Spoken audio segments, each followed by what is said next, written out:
Hey, I'm Marcus. And I'm Nick. We are Working Class Nerds. Cue the intro.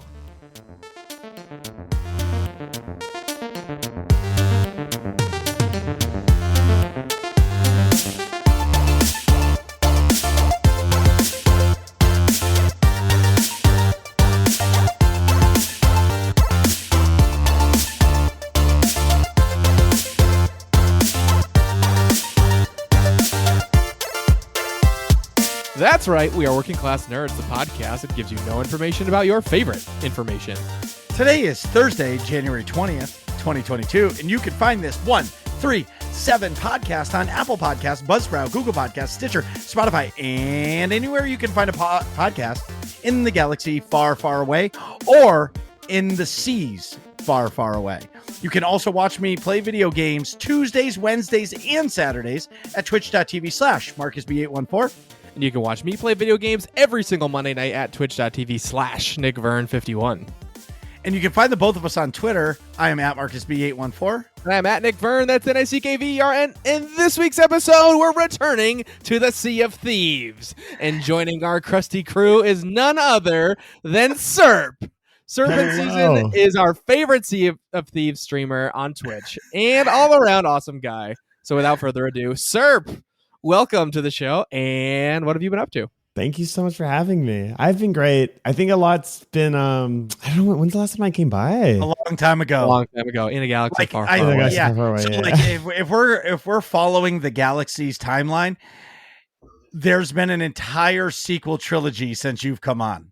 Oh, 100%. 100%. I'm just trying to think. I think it was, I want to say October. No. You just made partner. Oh my gosh. That's February, March. Yes. Like a year ago. Yes. Yeah, a year ago. No. Why did I say October? Yeah. No. February, March, give or take. That's insane. That's close to a year. Yeah. And I know we were speaking about like periodically, like, hey, like, you know what I mean? Let's plan it again. But obviously scheduling and whatnot. So I'm so happy that, like, you know, I'm fortunate to be back here. And it's been a We're while. so happy you're here. Hell yeah. It's been amazing. I've been amazing. So tell us, what have you been up to? What have you been up to since the last time I've been on the Working Class Nerds? Well, I think the last time I was here, we were just speaking about, you know, partnership being achieved and what the outlook was for that. And at the time, I think we were still streaming Star Wars Battlefront 2, if I'm not mistaken. Yes. It's also when Manda was wrapping up. Yes. Bad Batch was coming into place. Worst Yes. show ever. Before our charity stream. I remember that because Yes. we did have a charity stream on May the 4th with Guardians of the Order and we raised, if I'm not mistaken, over $7,000, $7,000 for St. Jude, which was one of the most incredible opportunities. Very cool. You know, I think that one was probably one of the most memorable moments that I was able to experience on Twitch, let alone with some of my closest friends. And since then, I believe, you know what I mean, I transitioned. Yeah, I think that was when the transition began. Star Wars Battlefront 2 had a really special place in my home, you know, in my heart. You know what I mean? Like, the game it's Star Wars at the end of the day. You know what I mean? No matter how far you go away for it, it's always going to be in your heart and you're always going to love it. It was very rough. Battlefront 2, the position it was in with no more content updates. I had a good relationship with the modders. I was in multiple Discord servers. I had multiple daily contact with a lot of them. I commissioned them for mods. Das Assassin, who is an incredible person. He makes, in my opinion, each their own. He makes probably the most top quality mods. And if you're listening to not knowing what I'm referring to, the game Star Wars Battlefront 2 had no more content updates. So what's keeping the game alive is these cosmetic mods that are included in the game. As a Star Wars fan, being able to bring characters into life such as Fennec Shad, Hondo, Omega, Moff Gideon, all these characters that were never included in the game, it was such a cool opportunity to actually be able to play as them, replacing old heroes.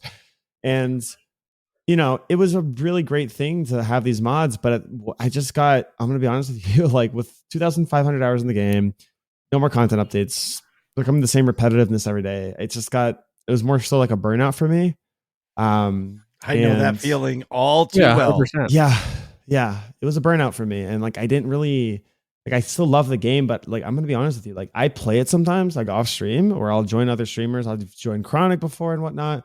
But if I play it longer than 3 hours, I can't touch it for another 2 more weeks. I just can't I can't do it anymore. Like it just doesn't.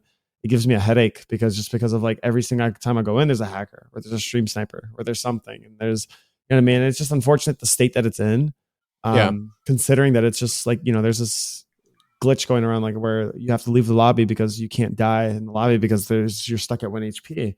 It's unfortunate because the potential that a game like this has or had is out the roof because it's Star Wars. It's a multiplayer game, and DICE and DICE decided to put all their love and energy into Battlefield 2042, which is incredible. But I left that game. No, in it's the not. dust. No, It's that's not. a terrible Okay, game. all right. You know what? Listen, I was trying to give it the benefit of the doubt.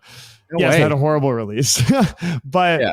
You know what I mean? I'm saying like more so in the sense like, oh, that's great for them, but like, you know what I mean? You lost the opportunity of Star Wars and it doesn't seem to be on the radar for them. I think so. Where I think Battlefront 2 went wrong was because they had the bad publicity. EA was influenced by Disney and was like, whatever content you're going to have, release it for free. If they released it and made you pay for the upgrades or the content, the new maps and stuff like Call of Duty or any of the other games, almost like a season pass, it would have been okay and it would have been in a good state. The problem is I think the Star Wars IP licensing is so expensive that DICE was like, look we can't make any more content for this because there's no money because a licensing fee is so much money. Yeah. And then they had to make the hard decision where I think they made the wrong decision because what they should have done is they should have come out with a giant pack because there's still so much they could do with that game. And they could have made the money, but instead they went to Battlefield because it's their baby. But again, like so many studios, I think they bit off more than they could chew. And EA being EA and other studios, instead of saying, look this game is not ready. Just wait. Yeah. Like it's not ready. Like it's a brand new game. Like there's no, what's worse, releasing a game in holiday 2021 and it's sucking and nobody buying it, or waiting until spring of 22 and the game being awesome and everybody buys it. Well, notice because of the pandemic, a lot of the games were delayed. Lego Star Wars was delayed. Halo was delayed. Halo, yeah, a little bit. Yeah, Halo was delayed a little bit. New World was delayed. Final Fantasy 14's expansion got a 2-week delay. Yeah. Star Wars: The Old Republic got a 9-week delay, and they had 3 years to plan for it. Yeah. So it's I get it. Yeah. So a lot of games were delayed, unfortunately, and that's just due to the circumstances we're living in right now. But it was just unfortunate with this entire situation with Battlefront, just because of the lost potential and I'm sorry. I am not a game dev. But I'm a cabinet maker and I build cabinets. So if I rip out your kitchen and I tell you it's going to take 10 weeks and it's not done in 10 weeks, sorry, it's not ready yet. You're going to fucking choke me. Like the thing I don't understand is I understand delays. I understand it, but hear me out. Devs work on a computer, right? Pandemic happened. Okay. So there was a couple week delay. People started to work from home, get your computers to home. It's the same computer you had in the office set up at your house.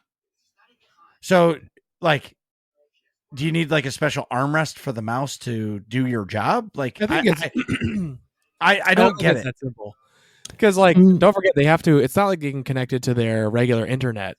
You know what I mean? Like all of their computers, I'm sure, are on secured special networks. I know BioWare have said that. Like when we had Jackie on, he said like, yeah, you can't work from home like that. Even if you bring the actual device home, you have to like, then it's different. You know what I mean? But like at the same time, I work from home and I use a special like ultra secure VPN to log into the hospital's internet that I work on. And that's gotta be super secure too.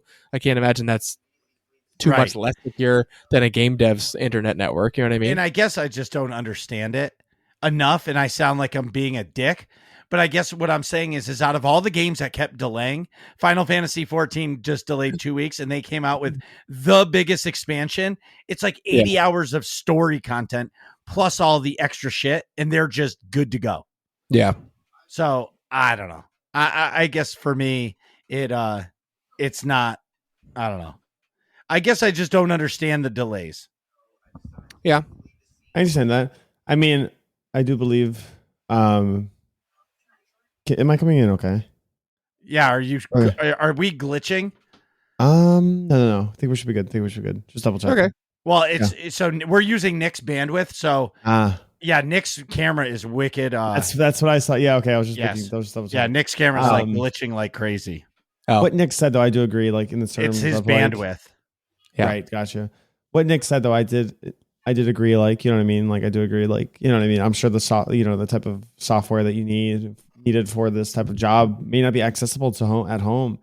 And not only that, you also have to consider like, you know, if one person, you know, receives this virus and has to take a leave, well, that one person, and we'll get into this later, but me being a part of what Sea of Thieves is with Rare isn't a large team. Rare is a smaller team owned by Microsoft, but each piece of this team, it's like one family, and each piece of this team is what makes it unique and what makes it special. So if one person needs to take a leave, it can actually affect a lot, if that makes sense. You know what I mean? It does. Yeah. So there is reasons for this delay, but I totally understand both POVs on this for sure. I guess because of my world, there's certain room for error, but like you can't, like I don't know. I guess I'm just an asshole. I'll just leave it there. No, you're not. No, I know I'm not. You're being a little different. It's not you're not being an asshole. We have a more nuanced way to describe this type of behavior now in 2022. It's called being a Karen. You want to speak to the manager. Your coffee's not ready when you pre-ordered it at Starbucks. My coffee's always ready. They just pour the iced coffee in, add some ice cubes, splash a tad of cream in it, and I'm out the door. I'm not getting a caramel macchiato latte, light soy milk, a little bit of skim milk, 2 shots of Splenda, and a little whipped cream. You know what I mean? I actually want half fat-free whipped cream and half regular. Exactly. But no, I guess for me, I look at shit as excuses, right? In my job, in my career, it's a no bullshit world. Like I can't bullshit you. Your cabinets are either done or they're not. Oh, well, we're almost there. I'm delayed, but like I have had delays, but either have screws and hinges and stuff in the wood, exactly. or you don't. Yeah, like you ordered your kitchen 6 months ago, and I started building it, but I forgot to order the screws. Right. You know what I mean? I don't know, but at the same time, like I understand, and I don't know anything about game development, and all the game devs hate me for saying all this stuff. But I guess the hardest part for me is I have yet to meet game devs, except the Final Fantasy 14 guys, that are honest about what's going on. Like the guy, whoever runs Final Fantasy 14, he had a video conference, and he was like in tears, like, look at this is wrong. This is wrong. This is wrong. This is wrong. This is wrong. This is why we're delaying 2 weeks. I am so sorry. In the 10 years that this game has been out, I've never delayed an expansion. I'm so sorry. But like you ask BioWare and they're just like smoke in the air, smoke out of their ass. You know what I mean? Like Blizzard too. Like it's just corporate bullshit. And I guess I just don't live in that kind of world. I respect that. You know? Yeah, I respect that. You know, that could be too if EA is like publicly traded, like things like explaining why something's getting delayed might change stock values. You know what I mean? As people are using that info to trade. So like the more they say, the more it could impact their actual like value as a company. Like what happened this week. Yeah. Was to Sony. Sony lost $20 billion. Right. $1 billion. We're doing the Dr. Evil Pinky thing, but yeah. Anyway, Nick, what have you been up to? So yesterday I watched the Book of Boba Fett episode 4, which we won't talk about because Marcus is lame and didn't watch it yet. But it's epic. I can't believe you haven't watched it. Okay, so just so everybody knows that when you come on stream or in the Discord, you guys tell me to suck less. Get it done. My daughter got COVID, and I've been dealing with that. She's sick, and I work like a fucking animal, and Is that the world's smallest violin? Yes, it is. Hey, Nick, know that fucking plant you bought me? I'm going to shove it up your ass. Wait, has Serp seen that? I have not. Oh, so Marcus, let me quick recap. For Christmas, Marcus and I came up with this idea. Hey, let's buy each other $20 worth of scratch tickets and then a under $15 gag gift, something completely ridiculous. So for the gag gift, he bought me toilet fishing. It's fishing on the toilet. It's like a little blow up pool with like a plastic rod and fish and like little plastic fish you can hook. Just completely preposterous. Another thing we were thinking of was like, I don't know, like a calendar that had like all dogs pooping for your desk as the photos, which was funny. And what I got Marcus was... and Carrie took it out of here because she didn't want the kids to see it because I don't have a shelf for it. So do you know what a chia pet is? I've heard of... Yeah, I remember those. That was... Oh my gosh. Those were... All right, so picture like a potted chia pet plant, but on the end, there's an 8-inch cock with balls, ceramic balls sticking out of it. And the little fake plant is like the if you watch... So I had to delete the VOD off Twitch because we did it live on the Working Class Nerds Christmas special. Yeah. But I think the clip of me taking it out is still there because like I just don't have the heart to remove it. And if Twitch bans me for having a planted dick, I guess it would just... It is what it is.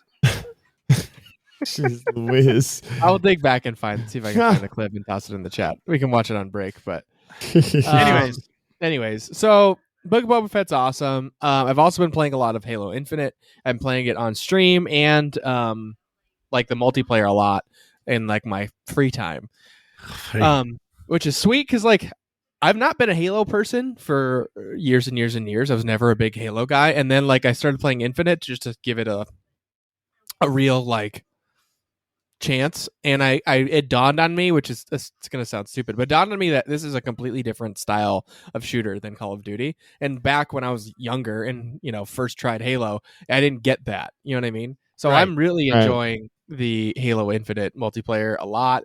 They've got a new event out that's like all cyberpunk themed, which is cool. So I've almost got the thing that I actually want, which is on level 5. It's like this crazy like holographic visor that goes in the front of your helmet. Slate blue. That's cool. That's level 5, and I got to level 3 today. So not to shit. I'm almost there. I almost got the cool stuff. Wait, you're only level 3? No. I'm level like 25 in the actual battle pass like of the event. Like they have like a battle pass overall. I see. And then like they have little events that like this goes till January. Usually it's like a week or two. January 31st. Ooh, that's my birthday. You can unlock that stuff. Yes. But yeah, so on stream I'm playing the campaign, which I'm also liking more than I initially did. So before the first two streams that I did of Infinite's campaign, I did the story mission, and then only did like the was trying to do as much side content as I could around it. And the side content gets a little bit monotonous. It's basically just clear out the Covenant from different bases and then go press the button. I was making a joke last episode. Yeah, it's just over and over. Kill all the Covenant. Press the button, find them on the map, collect stuff, and that's it. But it must be killing you to play this game. What do you mean?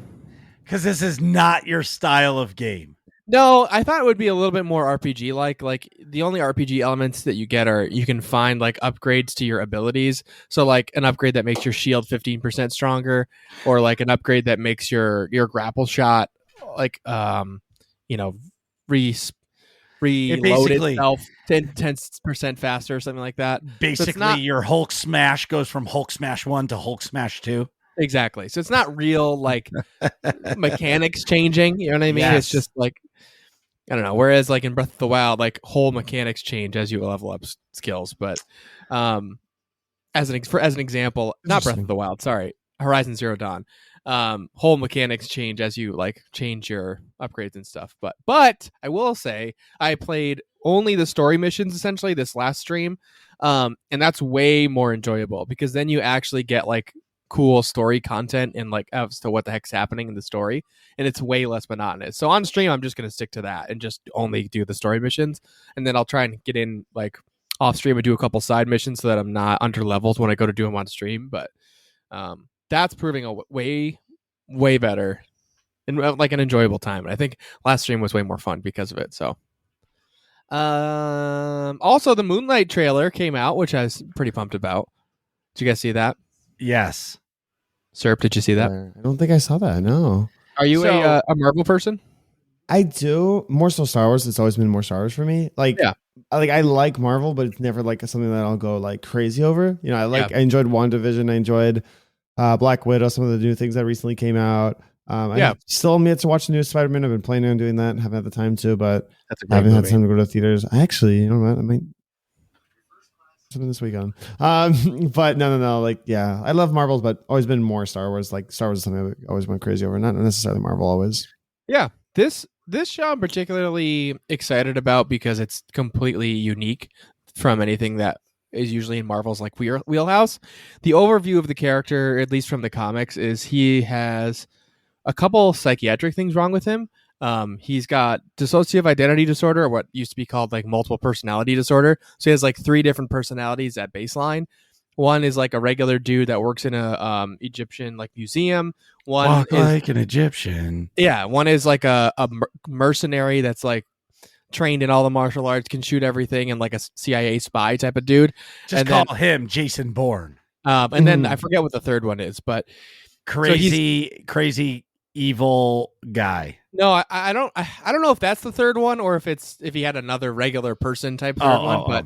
So he's got dissociative identity disorder, so he's always confused as to what the heck happened. Like, did I do that? Did my other personality do that? On top of it, he's got a sleep disorder where he can't like figure out if he is dreaming this or if it's real life. So he can't distinct. So he's like constantly doesn't know what the hell's happening. He's like, am I this person? Am I dreaming? Am I not dreaming? Did I do that? Did this other person do that?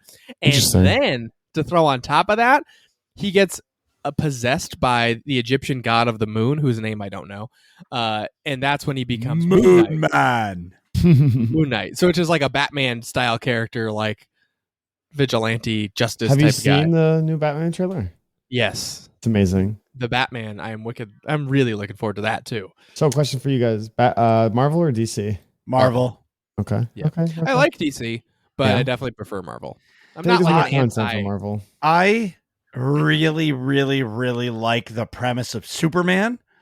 Like, Superman is like this ultra strong guy, and he's invincible to everything except this rock. And like, it's his one weakness. It's kind of like me. My weakness is cheesecake. You put a cheesecake in front of me, I'm devouring it. No questions asked, right? Yeah. Superman, kryptonite, right? I like the whole story behind Superman. I love that.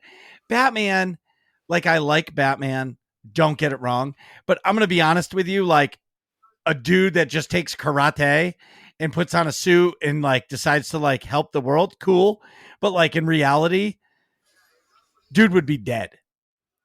Like, yeah, I mean, he's got some crazy armor though. Yeah, but have you ever seen the Adam West Batman? Like, that dude was wearing nylon. Just spandex. Yeah.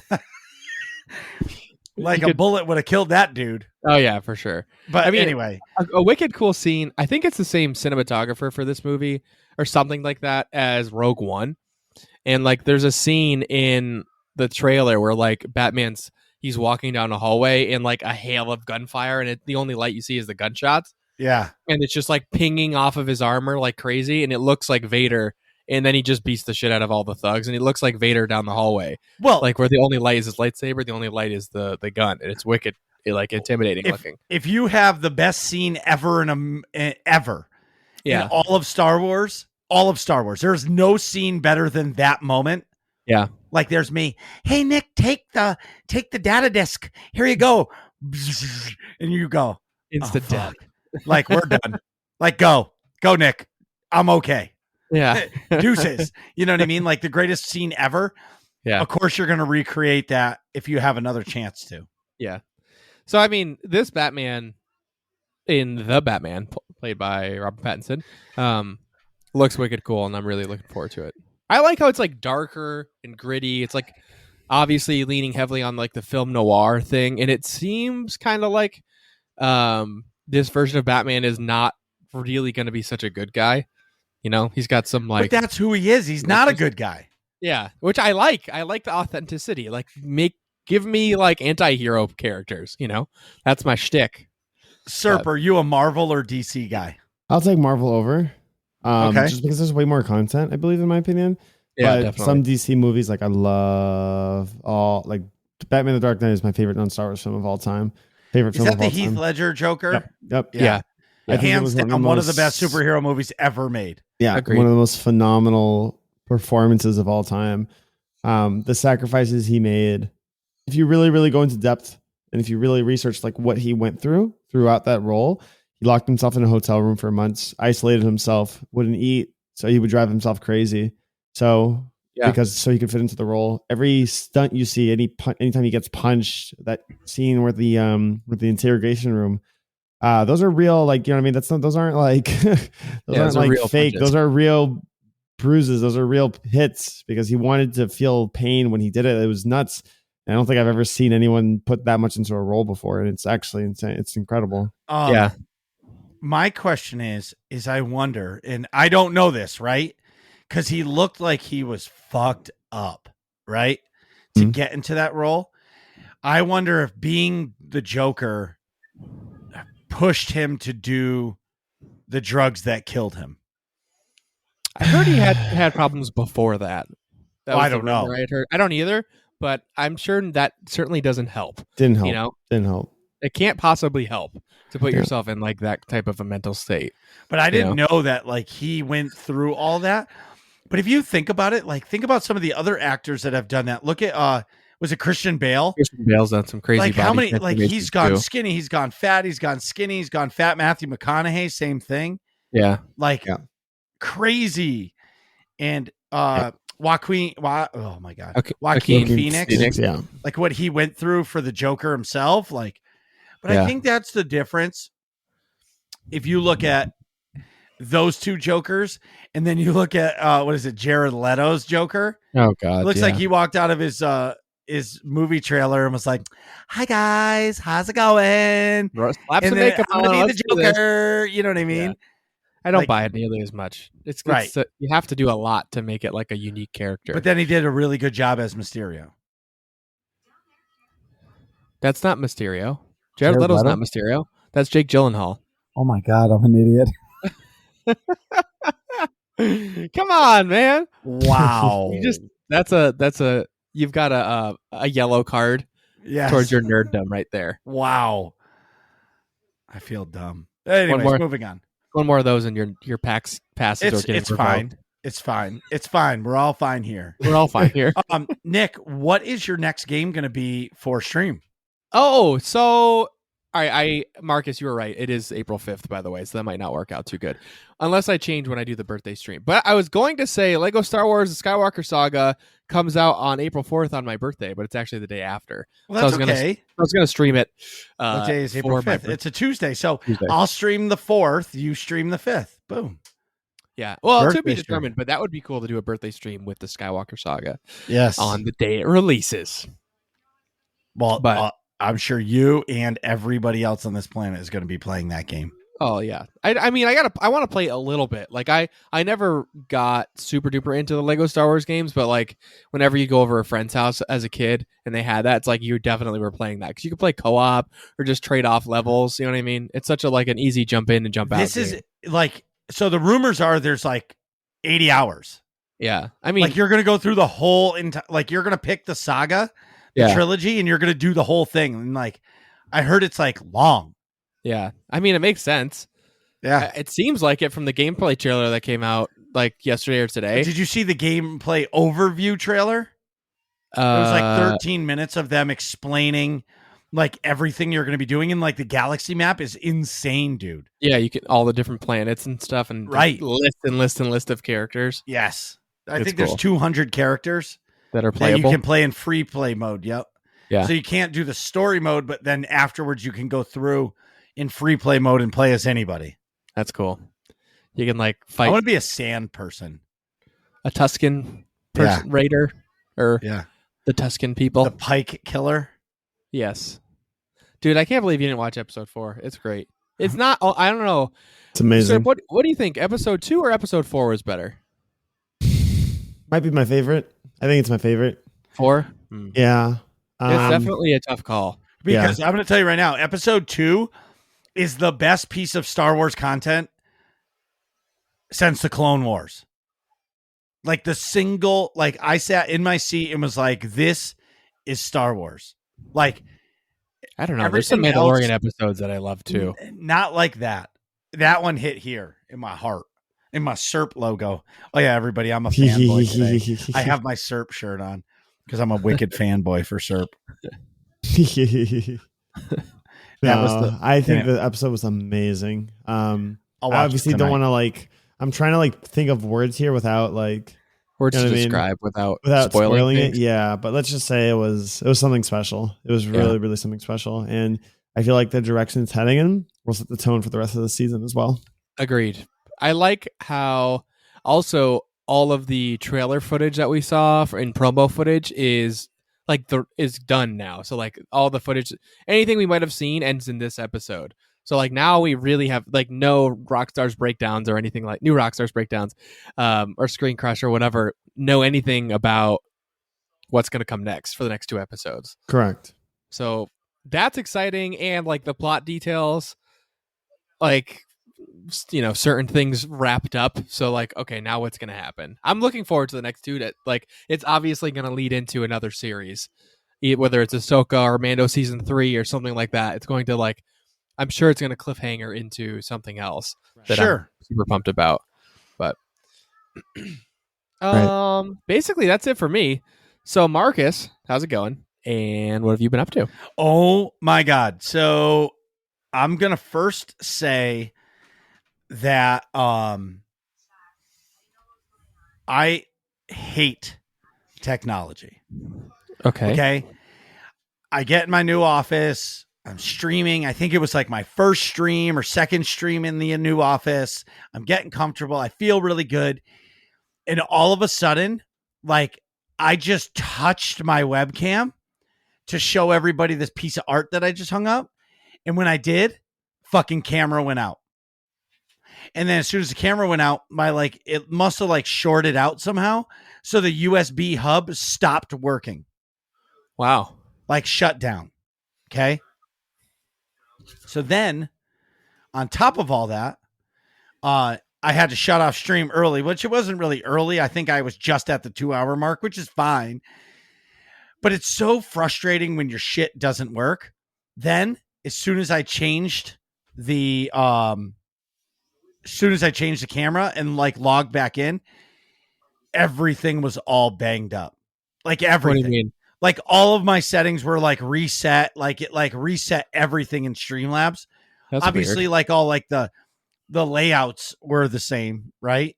Yeah. But it was just one of those things, So I'm on a mission. So I'm in a wicked predicament. So before I was using the Elgato Wave 3 microphone, right? Okay. Which the Elgato Wave 3 microphone is amazing because it comes with the software. So you can control Discord, you can control your browser, you can control your music, you can control everything separately, all through Streamlabs, which, yes, Nick, if you want the mic, you can have it. I like this one, but thank you. No problem. Yeah. But what I was saying is, but it has the software in it. So now I'm trying to find a mixer that will do the same thing.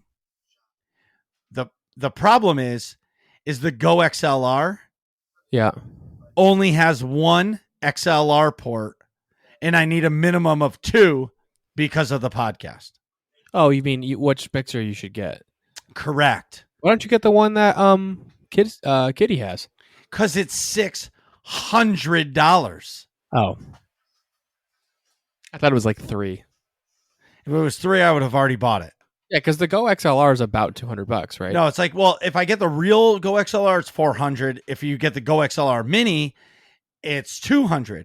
Okay, that's what I was thinking. But like, the problem is we podcast most of the time in person. Like right now, we're not together, obviously, because your daughter kid's sick. COVID. Yeah, right. But like most of the time, we do this separate. We do this together. Right. So like, I'm not going to buy a mixer that you can't plug your mic in. Right. It doesn't make sense for me to sit next to you and not do that. Right, exactly. So Roland, which is a crazy high-end audio company. They make audio speakers company too, right? Yeah. They have a mixer, but like I don't I don't know enough about it, and like I've been researching it, and they say it works really, really well, but it's meant for AV stuff, like Okay. HDMI, like audio, like video mixing. Like Randy would be want to use this mixer. Yeah. Where I'm a streamer and a podcaster, so I don't really need it. And everybody's saying that if you're just a streamer and a podcaster, this mixer is way overboard for you. Okay. Serp, you know of anything that would work? When it comes to tech things, I'm not going to lie to you. I'm not the most savvy. I'll have to do some research for you, see what I can do on my end. But well, I'm going to find something. It's so frustrating, right? It's so frustrating. And it's crazy to me. You know what I mean? Yeah.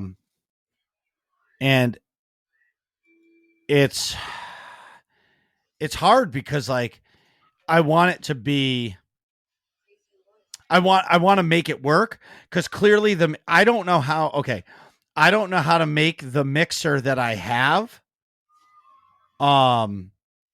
work with how to integrate it with everything in my stream, because I have 1, 2, 3, 4. I have a 6-channel mixer here that we use for the podcast. Yeah. Hey Nick, I don't know what's going on with you, dude. What? Your camera and your like robot. My sound is robotic? No, but your audio is. I just wanted to give you a heads up. That's what I'm saying. My audio sounds weird. No, not right now. Oh. But I just was warning you. Anyways, so on stream, I've been playing a shit ton of Destiny 2 as always, and I've been playing SWOTOR, but I've been PvPing in SWOTOR, which has been a lot of fun. It's just a different type of content that I'm not used to. You know what I'm saying? And it's something new and fresh. Because like Serp was saying about how he got burnt out on Battlefront 2, I am super burnt out on raiding in SWOTOR. You know what I mean? And it's tough, man, because like I love doing it. I love raiding. I just right now I'm completely spent. Like I don't even want to do it. And like I would for hundreds, if not thousands of hours. Right. And like right now, like I did a story mode raid the other day, and afterwards I was like, I don't want to do that for weeks. Yeah. And that sounded like Serp this morning. Oh my God. About a half an hour ago. You know what I mean? And I don't know what to do because like I love raiding, but just a break is needed. And then, so I've been doing the SWOTOR PvP. I'm leveling a character through PvP to try to get, so I can do the ranked version of it, just as something new to do. Yeah. And it's been pretty fun. But one thing I will say that is insane is as 2020, oh my God, I can't say it. 2022. Thank you. Is moving forward. Saying that, man. That's the, you're gonna have 2022. 2022. Another 11 months. Yeah, 2022 is crazy. The Obi-Wan, Ahsoka, well, maybe Ahsoka, but Cassio, Andor. Andor's coming out. You've got this Moon Knight. You're going to have all the other content that's coming out. The games list that is coming out this year is out of control. Doctor Strange in the Multiverse of Madness? Yes, that's coming soon, dude. May, not yes, March. But that's soon, dude. Yeah, I know. Like before we blink, we're going to be sitting in the theater on opening night, and I'm going to devour the large popcorn by myself. Again? You know what I mean? Like it's crazy. It's like everything that was delayed through 2020 and 2021, they're just like, fuck it. It's all coming out in 22. Get ready, everybody. Hold on. You know what I mean? Yes. And then the last thing I want to say is thank you to everybody. The amount of conversations that I have about you laughed about this episode or this clip of Working Class Nerds or in this Twitch stream. I thank everybody. The nerds community is so wholesome. Without you guys, like, I don't know what I would do because you guys, like, I'm a dad and gamer. I mean, a dad and cabinet maker by day, and I am a nerd by night, and my nerd life at night is thankful for all of you. It's your escape. And it's amazing. So today we got the big content drop for Destiny 2.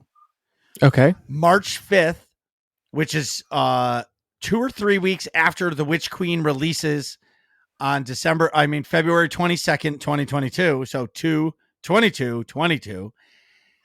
The new raid is coming. They call it a TWAB this week at Bungie. And I think I said this before. You Nick, just found out what that was? Yes, I did just find out what that was. Nick, you want to read that first paragraph, and we're just going to touch base on it, and we'll move on. Yeah. This week at Bungie, we're sweeping up some blues, so time's been flying by, hasn't it? Including the article you're reading today. Just 5 TWABs stand between you and the Witch Queen. We don't yet have the technology to enter a hypersleep that can bridge these gaps, but we do have the power to set some expectations on topics we'll be covering between now and then. This week, we'll be talking about power, blue drops, gunsmith reputation, some shifts in exotic sources, and more. Over the next few TWABs, we'll be talking Vanguard Rep, Gambit reworks, weapon crafting, and Void 3.0, but not necessarily in that order. Don't forget the patch note previews and additional weapon tuning details. It'll be a fun time, and hopefully we'll give you some things to chew on each week. We may even have a trailer or two to share with you before launch. If you haven't been on social media in the last week, you might have missed some bite-sized snippets of story. So, go ahead. Oh, so let's kick. Sorry, I was just zooming in so I could read easier. Mm-hmm. So let's kick things off with power and where your guardian will stand when it's time to embark on the Witch Queen's campaign. And then it keeps going. Yeah. So basically, they talk about a lot of things that are changing, a lot of things and what stuff is going to cost. They talk about the Hawk Moon and the Dead Man's Tail because those are old guns, but the missions that they come from are no longer going to be available. So there was a lot of questions that if you're still going to be able to earn those guns, but they will. There's a bunch of other stuff that they talked about. But I want to just read, hold on one sec. Nick, I need you to read what I just highlighted. This is about the raid because I am going to be raiding first week of the release. I don't know if I'll be doing day one raid because I'm terrible at the game, but the goal is to have a week one team so we can go in there and experience the raid because as all of you know, Destiny to me is like the best of both worlds. Like Nick and I grew up gaming, playing Call of Duty together, talking smack in the Modern Warfare 2 lobbies. Like, where there was no mute button and people were taking poops while they were playing video games, or you hear the mom screaming in the background, would you shut that fucking game off? You know what I mean? That happened to me today in Halo. There's no way. Wait. I need this story. Let's go. So there's no way to mute somebody mid-match in Halo Infinite. What? At least not on PC. I literally looked it up. People on Reddit are freaking out. How we not had this update yet? Blah, blah, blah. I'm like, you can't. So like once you're in the match, you can't mute somebody else's mic. So somebody wasn't talking. Hilarious. And then all of a sudden, like, there was like static, like they moved. It was like, I think it was a girlfriend being like, get off that fucking game, blah, blah, blah. Literally that. Hey, I was like, everybody. oh my God. Hey, newsflash. That was Marissa yelling at Nick. It's actually hilarious. But it sounded like she like smacked the headset and then like started yelling is what it sounded like. Oh, that's awesome. Yeah. It was like, I had to do the 1 year out, 1 year in because it sounded weird, but yes. Anywho, Destiny scratches your like quick. Oh yeah, like, so easy. So shooter game so like and also I love RPG. first-person shooters and I love MMOs, and Destiny does both for me. So it's like molded the two things that I love so much together, and it's has enough content because I'm newer that it's like really keeping me busy, and like I'm learning so much that I feel like I'm almost at max level, but like I feel like I still have so much to learn because I'm not as I'm an aggressive player as like others, but I love it so much. And now that like so many people that I know have started playing it, so like any given night, there's new people or just a new group of people that no matter when I'm playing, there's always somebody to play with. And if you guys know me, I love, like Nick loves a single player RPG because he gets lost in it. Like the worst games ever, like Fallout. But me, Or Skyrim. It's also great. right? Like I always wanted That's to try that Fallout 76 because I could play Yeah. with Nick. Like I would wonder play if that it's game. better now. Oh, it's awesome. People say it's amazing now. They fixed all of the stuff. Oh, good. But Maybe I'll look anyway, into it. Yeah. So So, like we can play rating that is- as co-op. Anyways, so and what one thing that Destiny has is raids. So save the raid date. The Witch Queen has a new raid. Surprising. No? While we still have a bit of time before the world first race begins, we wanted to get a rally flag planted in the sand for when you should expect to be taking on the challenge. Destiny 2, the Witch Queen redacted raid is March 5th, 2022 at 10 a.m. Pacific time. So what is that real time? 11, 12, 1 p.m. Eastern. Yeah, I like that you just counted on your fingers. Shut up, Nick. Oh, I forgot the camera's on. God damn it. We'll have it says we'll have additional details on contest mode, Bungie rewards, and other need to know information closer to the date. Until then, get in those time off requests. If you're still in school, we do not advise faking sick notes from doctors or lying to your parents to stay home. Go to class, do your homework, ace those tests, be a good student. Conquer the raid boss, that is the essay due next week. Raid prep can be an evening activity. We'll be proud of you either way. Okay, can I just say these like this week from Bungie updates are way better than anything BioWare's ever put out for updates. Ever. These are Ever. way better. Comedy. This Like- is great. And what they're saying is, hey, nudge, nudge, if you're in school, you ain't going to school that week. Ask Exactly. your teachers for your homework early. Right. Just Do you know, your- in college you can do that. Most of the time they're agreeable. Like, hey, do you have any homework for these days? I'm not going to be, or like even an exam. If like I had to fly to I flew to Florida every year for a paintball tournament with the Yukon paintball team. Right. And when I was usually gone like at least Thursday, Friday, Saturday, Sunday, Monday. So if I had an exam on one of those days, I would just go to my professors and be like, hey, can I take it early? You know, or take a different version early or late or something like that. And usually if you offer to take an exam early, they're like, oh, you want to take it earlier than everybody else? Like, yeah, obviously you can. So it's pretty agreeable. Pro tip for college students if you're trying to So get basically something done or yeah, leave or whatever. Basically get ready to raid. Yeah. That's exciting. Man, I don't know where I put it. Oh, I forgot. In SWTOR news, There is none. do you guys hear that? Crickets. Moving on. And there, oh my God, there's so, like, that's the thing. So What are you scrolling through right now? All of the TWAB. Oh, I see. So there's so much to do. Like, I'm so excited. So I'm going to say before Witch Queen comes out, we will be doing a bonus Witch Queen episode. Nick may not be here for that. It might just be a me thing, but we are going to do a bonus episode with guests unknown next week. Oh, we have the Guardian Down podcast, guys. They're a couple dads like me. They play Destiny and they have a podcast and it's hilarious. So if you That's guys awesome. want to check them out before next week's episode, please listen to the Guardian Downcast. Anyways, okay. Do you guys want Star Wars? Not Star Wars. I'm sorry, you guys. Microsoft is buying Activision Blizzard. Yes. Video Game Outsiders. It was a podcast. I turned it on and I had to send Nick the link and I said, listen to the first 2 minutes. Like they started off, they had like, you know, the old school, like air horns in the sky, like bombs are coming or nuclear bombs are coming. Not air horns, air raid sirens. Yeah, the air raids. And the guy is screaming at the top of his lungs, like, this is the biggest podcast we've ever done. Screaming. And everybody's like, no, it's not. And he's like, down. the whole world is changing. So Microsoft is buying Activision Blizzard for $68.7 billion. With a Go. B. Well, So wait, Serp. Yeah. What do you think of that? I think it's huge. First of all, because it's meaningful to me because I used to play World of Warcraft growing up. That was my childhood game. Oh, we remember you started Um, playing it when you were 7.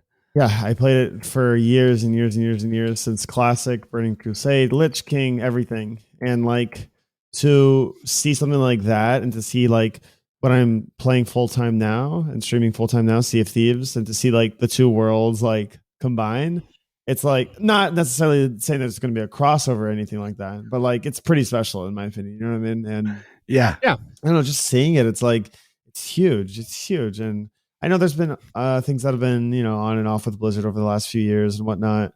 So to see some like light in it and to see some light with Microsoft, a very big company, and which personally I love representing myself, you know, having my childhood involved now, it's like, I don't know, it's special, feels like at home. Is Sea of Thieves a part of Microsoft? Correct. Wow. Yeah. So, holy cow. Yeah. Owned by Rare. Well, the developers are Rare, but Rare is under Microsoft. I did not know that. Yeah. Right. So here's the thing that I'm excited for, right?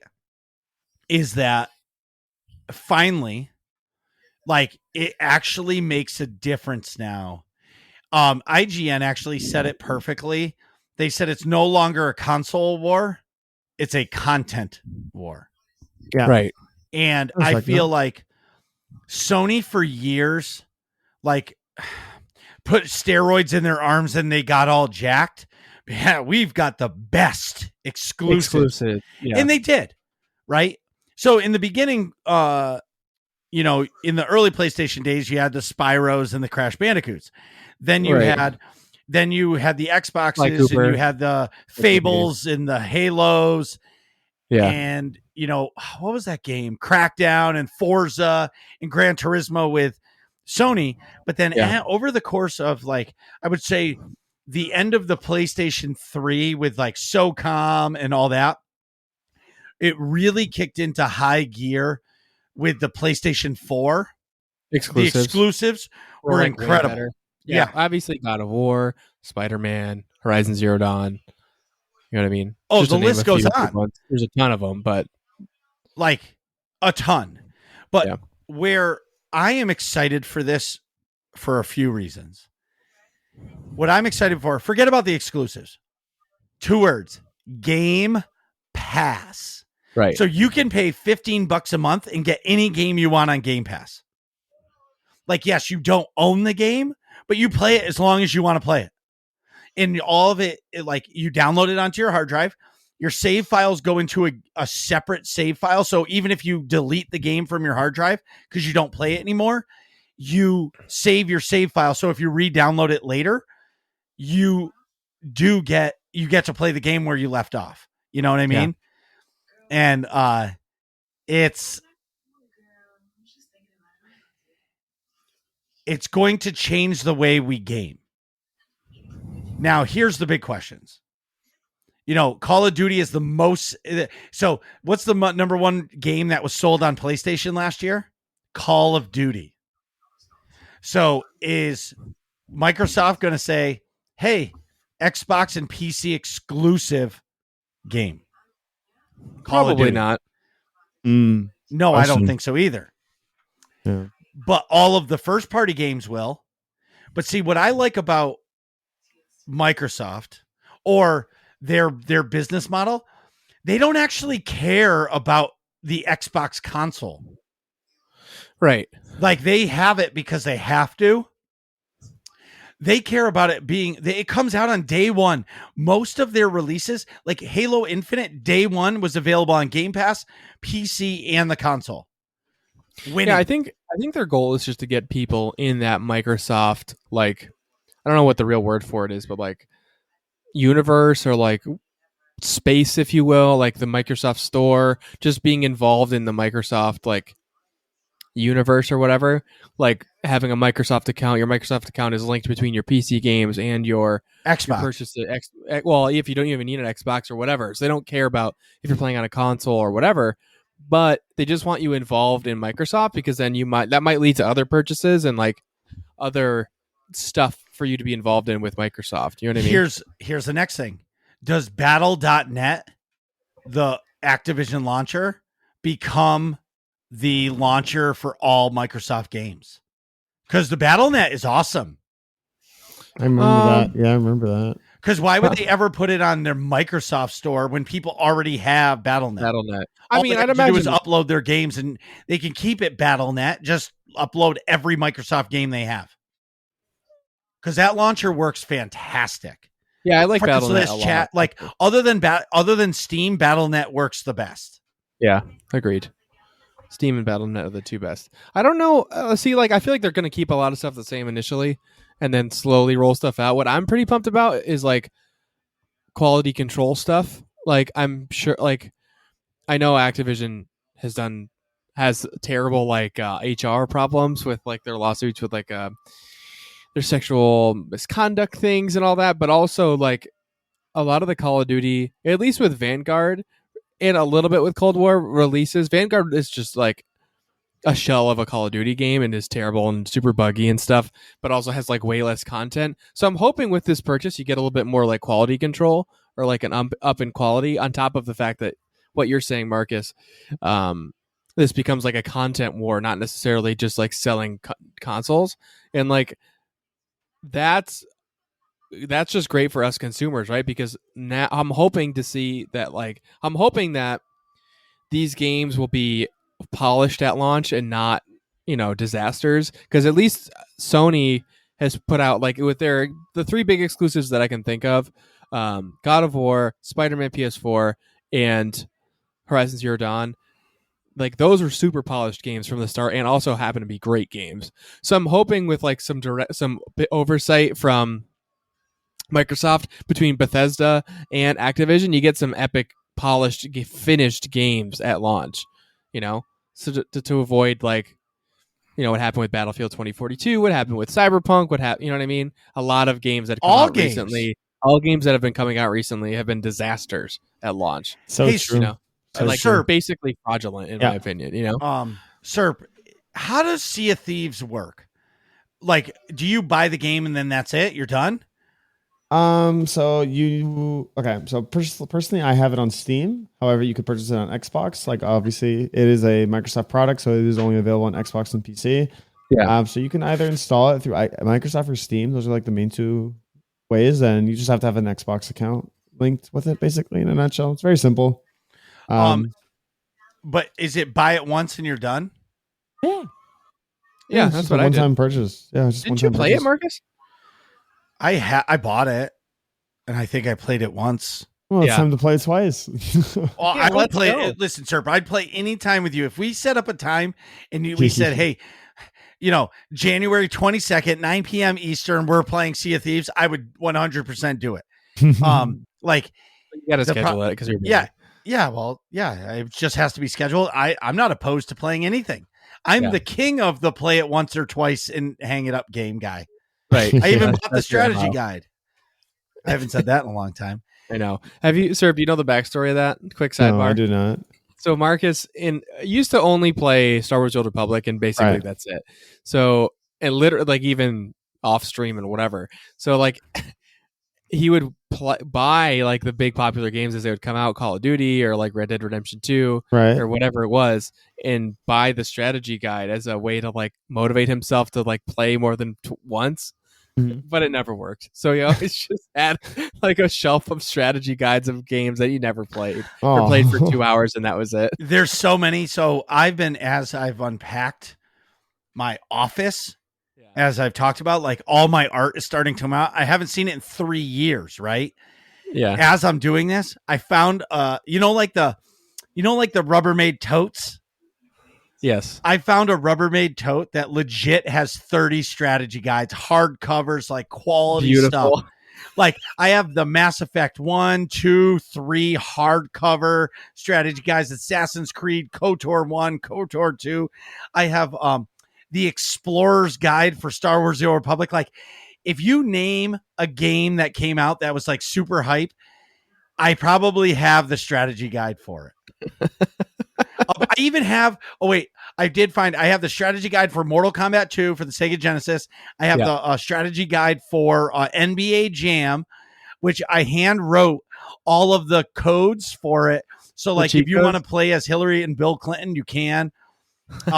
like the Ultimate War or Hulk Hogan and somebody else. Like all of the codes are there.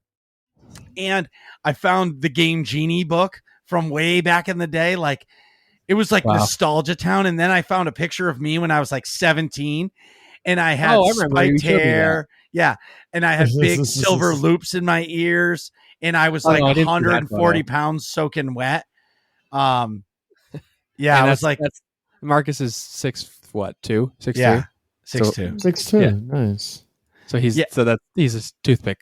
Yeah, well, I was then. Yeah, cocaine is a powerful drug. Anyways, moving on. Did you play any sports growing up? What'd you say? Did you play any sports growing up? Yeah, I played. I was I don't want to say not world class, but like I was a premier soccer goalie. Which nice. Nick forever talks so much shit about soccer. He told me I was such a pussy to play soccer. I know all the time. He did, no joke. And now he loves soccer so much, but he loves the worst fucking team on the planet. No like way. they can eat shit every day of the week, and I would love it. Dude, they're the most Massachusetts Boston soccer team ever. It's Liverpool. No, it's the best team. Nope. Anyways, so I did play soccer. Like when I was a kid, I played basketball. But honestly, sir, it's really weird. I like to play video games with friends. I like to hang out with friends. But when it comes to sports, I like the solo sports. I respect that. You know what I mean? Like I skateboarded and I was an amateur skateboarder and it was fucking awesome. Like entering skate contests, doing all that crazy shit. The worst is smashing your balls on handrails and stuff, but or smashing your head on like coping on a half pipe. That shit sucks. But at the same time, like that was my sport. But then like later in life, I don't want to say, later, early adulthood, but like later as like in your sports career, I found tournament paintball. Mm-hmm. Yeah. And I really love that because that is where a place where like my qualities as a person, like a motivational guy, right? Yeah. I bring positivity, like excitement and stuff. And I found like I thrived in that field. And by the time like my career ended when my daughter wasn't born, but it was the last season, like I got really good at it. And I miss it to the day, but like that was really like the one team sport that I loved. Yeah.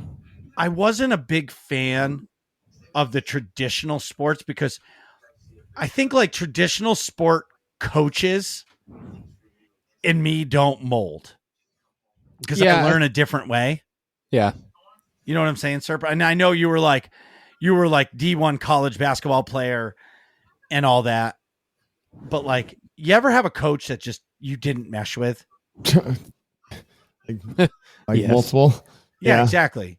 And now, you know what I mean? So it's tough. Anyways, my last thing on the Activision purchase is now Microsoft owns ZeniMax, which is all the Elder Scrolls stuff and all that stuff. Now they own ID Software, which makes Doom, and they own Call of Duty and all of the Blizzard games. Yeah, here's Overwatch, World of Warcraft, Diablo. Here's my big question for you guys. World of Warcraft right now, has a $15 a month subscription fee. Okay. What if you pay $15 a month and you get the content for free? Talk about Game Pass blowing up. Or if they said you pay $15, but then your WoW subscription is only $5 a month on top of that. Interesting. Well, because they're going to do something with it. They're going to have to do something with WoW because their mindset is put the games in players' hands. Or what if they put, and I'm not saying today, what if they put World of Warcraft on console? I don't know how you do that. Yeah, I mean, I don't know either, but Final Fantasy did it. Elder Scrolls did it. Right. An MMO. Well, you can play Elder Scrolls Online and Final Fantasy 14 with a controller. Like on a console. Yeah. On a console. Which is cool. But I don't know how you could add that as after it's already live. Like, I don't know what that entails. It seems a little. I don't know either. I'm just thinking outside the box because World of Warcraft is the only out of the box game for Microsoft. What do you mean out of the box game? Well, because there's a subscription. Oh, I see. Yeah. There's a subscription. So that Like, do they just keep the subscription and it's not on Game Pass? Because pretty much they've already come out and said all of the games that we're acquiring will be on Game Pass day one. Well, that's sweet. So then they have to stick to that then, of course. Right. So but are you going to pay for Game Pass and have to pay your WoW subscription? I would imagine that might be the only exception to the Game Pass rule because it's you know what I mean? Yeah. That's their payment. That's their like model for an MMO like that. But I don't think that's unreasonable to have Game Pass and then WoW on top of it. You know what I mean? Well, yeah, I'm with you 100%. I just don't know. And that I wanted to ask your opinions on it. I mean, for me, I don't know about you, sir, but for me, I'm way more excited about like all of the backlog of games that are now going to be on Game Pass. Like all the old Call of Duties, all of the old Bethesda titles, all of the, you know what I mean, that you can just access for free or not for free, but free with Game Pass. That's a lot of stuff to get on there now. I mean, the whole thing, all in all, is just like incredible for. I mean, like I said earlier, just specifically for me growing up, you know what I mean. Like seeing like my childhood game come to play with the game that I'm streaming now. It's like I don't know. It's like magical for me in a way. You know what I mean? So yeah, I'm excited what's to come. I feel like that'll all be announced in due time and shared. But I'm actually really curious to see that part of things. It's good points though, for sure. When I'm gonna, Nick's birthday's coming, I'm gonna message his girlfriend and be like, just buy him a year subscription to Game Pass, because that is gonna be forever content for him to stream. It's a good point. You know what I mean? Because Nick, you're not buying the game. Like, let's say you wanted to play Tomb Raider and you play it once on stream and you're like, this isn't really tickling my fancy. Even though I think Tomb Raider would really be a game for you. That would be probably pretty cool, yeah. Yeah, but what I'm saying is, I don't feel like playing it. What's the next game on Game Pass? You have an endless supply of games that you can play, and it just costs $15 a month. Yeah, that's sweet. You know what I mean? Especially for a guy like you who plays a story and then moves on to the next game. Whoa, Rick G does that. Rainbow Six Extraction is going to be on Xbox Game Pass. Yeah, day one. Wow. That's what I'm saying. I'm looking through it right now. Of Game Pass games? Yeah, Halo Infinite, Sea of Thieves, obviously, Destiny 2, all of Mortal Kombat, all Microsoft first studio games on day one are available on Game Pass. Wow! But what does that do to change? Simulator, yes, the Game of the Year edition. Yeah. Anyway, I don't know. I was blown away by it. But something else that I'm really excited for is, with all the bullshit that Activision Blizzard has gone through over the year, right? With all the drama, and we're not getting into that. It's nice that it's finally it's going to be like a new start, even though Microsoft does not need the money, but it's going to be like a new start for the company and all the employees. Some of your bosses might still be there, but I'm guessing Microsoft is going to go in there and clean house. Yeah. If you were a part of the drama, get the fuck out of here. Yeah, I'd imagine that as well. Which unless it's deserved, I don't want people losing jobs. But I would imagine they're going to clean up a lot of. Well, if you were an asshole, the Reaper is coming. Yeah, what's the rule, Nick? What's the one rule I live by? Oh, in our Discord, all or the just chats. Life. Just you don't be follow a this douchebag. one rule, you're good for life. Right. Just don't be a douchebag. That's all you got to do. Thank you. That's it. In AIE news, Monday nights are for Master Mode Flashpoints. 9 p.m. Eastern. Mal will run you through them and help you earn some special mounts that you can only get from running the hardest version of the Flashpoints. So that happens the first Monday of every month. What about Tuesdays, Nick? Tuesdays are the place to be in AIE. Tuesdays are our fun open guild night called Mandatory Fun Night, where the fun is mandatory, but attendance is not. That runs every single Tuesday in Star Wars: The Old Republic from 9 p.m. Eastern Time till whenever things are done. 11 p.m. 11 p.m. And it's awesome. It's inclusive. It's great for experts and beginners alike. No, yes. And this week, it's Total Galactic War. They are going after a planet. Yep. And jump on the pub side. If you're listening to this, we probably only have the weekend to go, but help get conquest points so we can conquer a planet. Nick, do you know what Saturday is? Well, it's not. It's a special Saturday. It's the 4th Saturday. The 4th, not the 5th? No, only if it's the 4th Saturday. Serp, do you know what 4 Saturdays sounds like? That's a lot of Saturdays. It's a lot of Saturdays, indeed. That sounds like Saturday, Saturday, Saturday, Saturday, and it's Mega, the monthly Epic Guild activity, where we'll sell you the whole seat, but you only need the edge. Mega. This has been going on for a year or more, and it still gets me every single time. Yeah, it's great. So this month's Mega... this month. month's Mega will be Saturday, January 29th at 9 p.m. Eastern. We will be doing the Mega World Boss Hunt. We're going to cover the galaxy and kill as many world bosses as we can. So make sure you come join us. And if all this sounds fun to you, go to aie-guild.org.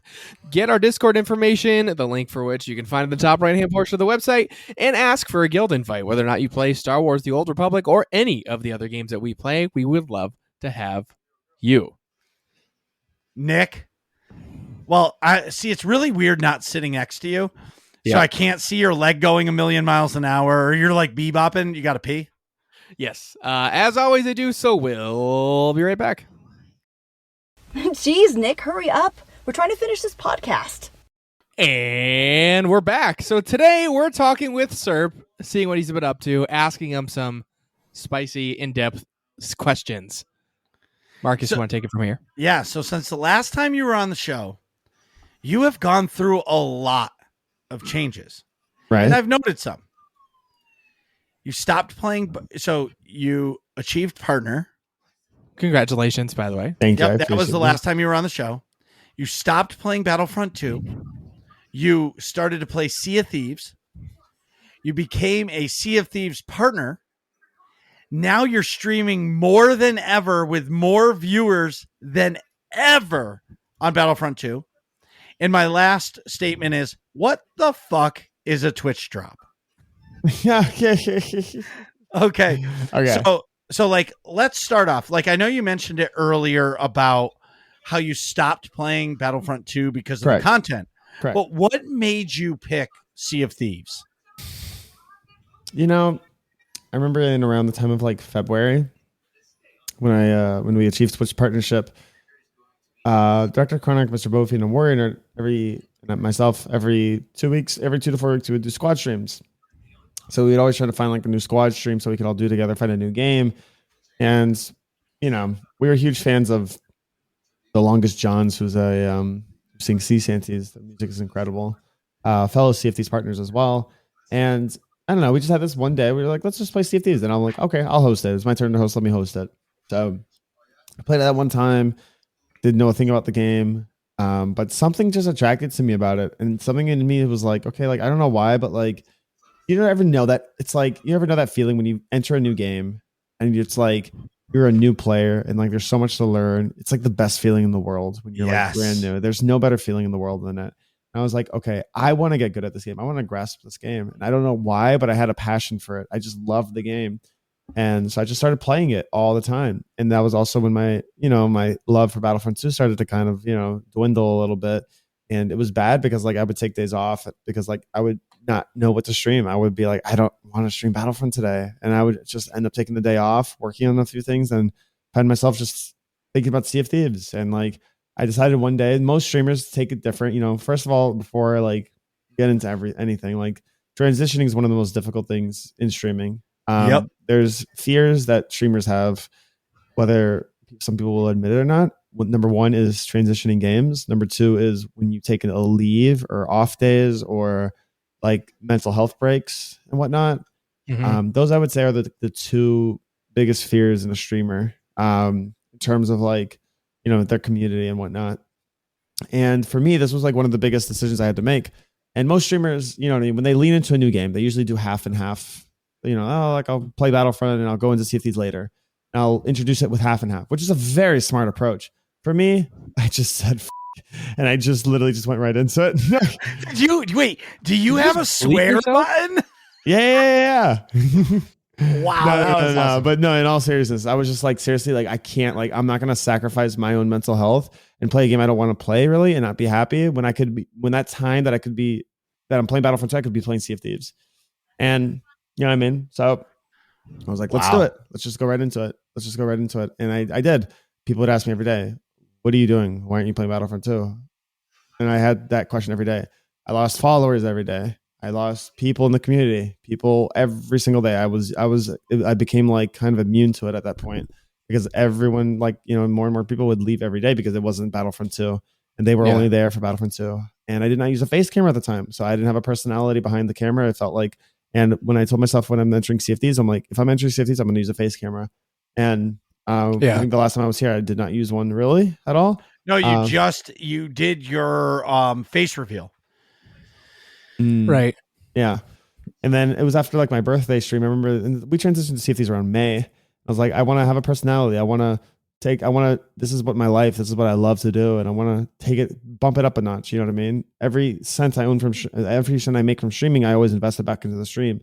So I just want to make constant improvements. So I said to myself, let's make some changes here. So that was a big thing for me that I wanted to go into this game. I had a passion for it. I loved it. And, you know, I something just told me I knew it was for me. And I went in and I felt like the oddball. I didn't really know anyone. I would watch a lot of Sea of Thieves streamers that I admired, but I didn't know anybody. I was just kind of in it like on my own, if that makes sense. And, you know, I just wanted to just give it a shot. And this was my mentality. This was my mentality the entire ride. I said it to myself because I knew Battlefront 2 was you know what I mean? It was slipping away. And I'm like, if I stay in it any longer, it would just get worse and worse for me mentally. And it wasn't a thing I wanted to be a part of. The game there was nothing left with the game. There was really nothing left with it. So I said to myself, like, it's going to be one step backwards or two steps forward, potentially. Now it could be a complete bust and it could not work at all. And, you know, that could be that. But I had this mentality. There's a potential for two steps forward, and I won't know unless I try. And I'm not going to live with a regret saying I didn't try. So I packed, I left Battlefront 2 and I went into Sea of Thieves. And did it take a hit? Absolutely, in every shape and form. And you know what I mean. And like for me, it wasn't like, you know, did it affect me mentally at the beginning? Of course it did. Like, you know what I mean. Anyone in the right mind, it would affect you. So yeah, it did affect me in the beginning. But then I remember this one day, I really was really, you know, I was aching a little mentally, like, because I know I was taking a hit. But then I started changing my mentality. I'm like, you got to tell yourself, stop. And this is what shifted me from there to where I am now.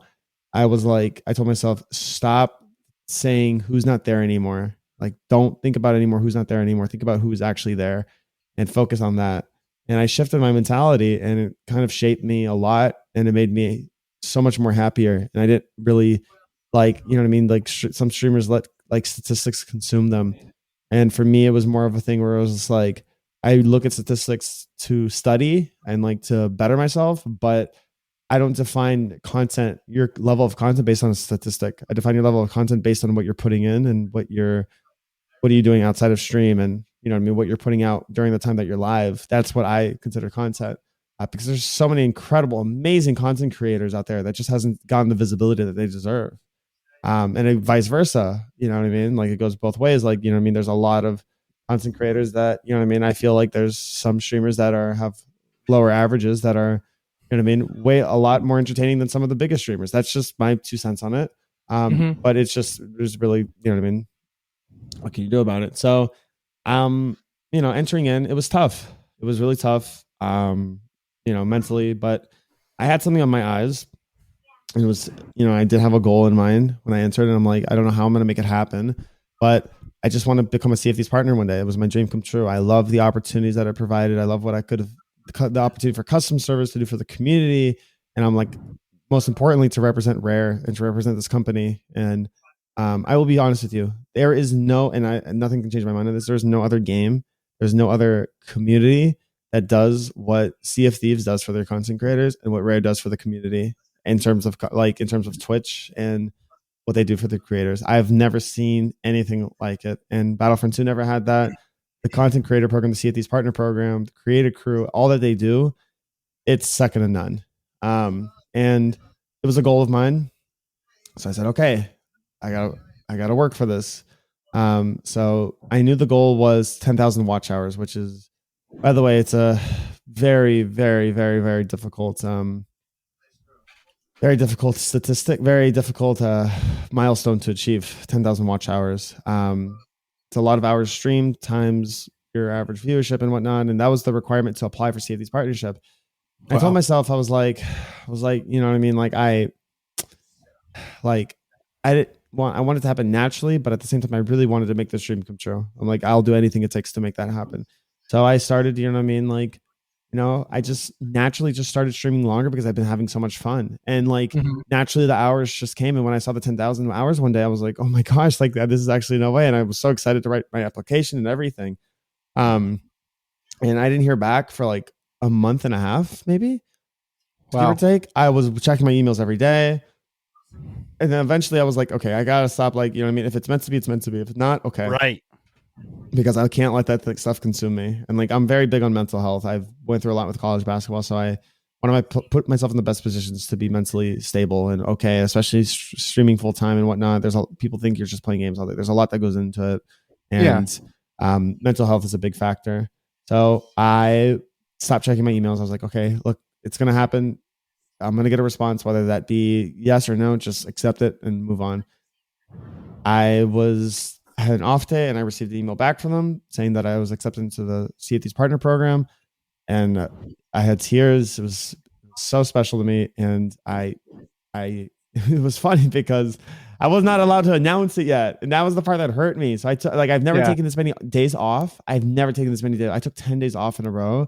One, to kind of rejuvenate myself after like kind of like, a little bit of a partner push and whatnot,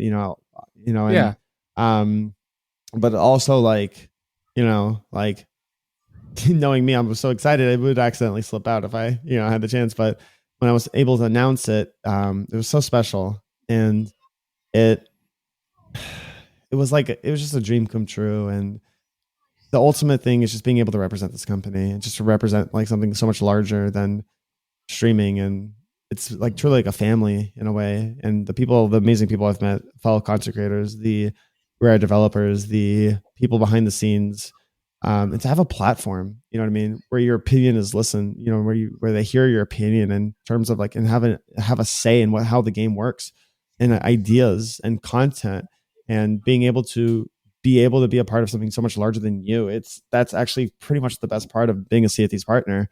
And just being able to have a role in all of this and being able to represent this community. And to answer your question, yeah, Twitch drops is something that's very, very beautiful that we're allowed to have on our streams.